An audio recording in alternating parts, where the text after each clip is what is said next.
ನಮಸ್ಕಾರ ಸ್ನೇಹಿತರೆ, ನೀವೇನಾದ್ರು ರೈತರಾಗಿದ್ರೆ ನಿಮ್ಮ ಹತ್ರ ಹೊಲ ಗದ್ದೆ ಅಥವಾ ಹೋಮ್ ಗಾರ್ಡನಿಂಗ್ ಮಾಡ್ತಿದ್ರೆ ನಮ್ಮ ಮೈಸೂರು ಝೂ ನಲ್ಲಿ ಎರೆಹುಳ ಗೊಬ್ಬರ ಮಾಡ್ತಾ ಇದ್ದಾರೆ. ಈ ಎರೆಹುಳ ಗೊಬ್ಬರಕ್ಕೆ 4 ಪ್ರಾಣಿಗಳ ಟಂಗ್ ನ ಯೂಸ್ ಮಾಡ್ತಾರೆ. ಗ್ವಾರ್ಫ್, ಹಿಪೋಪೊಟಮಸ್, ರೈನೋಸರಸ್ ಮತ್ತೆ ಎಲಿಫೆಂಟ್.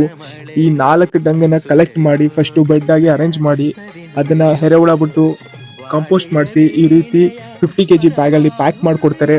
ಅಥವಾ ನಿಮ್ಗೇನಾದ್ರೂ ಲೂಸ್ ಆಗಿ 1 kg 2 kg ಬೇಕಂದ್ರೂ ಕೊಡ್ತಾರೆ. ಈ ಒಂದು ಕಾಂಪೋಸ್ಟ್ ಇಂದ ಉಪಯೋಗ ಏನಂದ್ರೆ ಇದನ್ನ ಹೊಲ ಗದ್ದೆಗಳಿಗೆ ಹಾಕಿದ್ರೆ ಡಬಲ್ ಹೀಲ್ಡ್ ಅನ್ನ ಕೊಡುತ್ತೆ. ಇದು ಕೆಮಿಕಲ್ ಫರ್ಟಿಲೈಸರ್ಸ್ ಗಿಂತ ತುಂಬಾ ಉತ್ತಮವಾದದ್ದು, ಏಕೆಂದ್ರೆ ಇದು 2 ವರ್ಷದ ತನಕ ಭೂಮಿಲಿ ಹಾಗೆ ಇರುತ್ತೆ, ಕರಗಲ್ಲ. ಹಾಗೆ ಇದು ಕೆಜಿಗೆ 15 ರೂಪಾಯಿ ಹಾಗೆ ಸೇಲ್ ಮಾಡ್ತಾರೆ.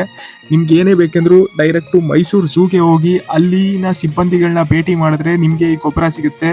ಇದನ್ನ ಉಪಯೋಗಿಸಿ ಹಾಗೆ ಒಳ್ಳೆ ಬೆಳೆ ಬೆಳೀರಿ. ಇದೇ ರೀತಿ ಒಳ್ಳೆ ಕಂಟೆಂಟ್ಗಾಗಿ ನಮ್ಮ ಪೇಜ್ ನ ಫಾಲೋ ಮಾಡಿ ಹಾಗೆ ಸಪೋರ್ಟ್ ಮಾಡಿ.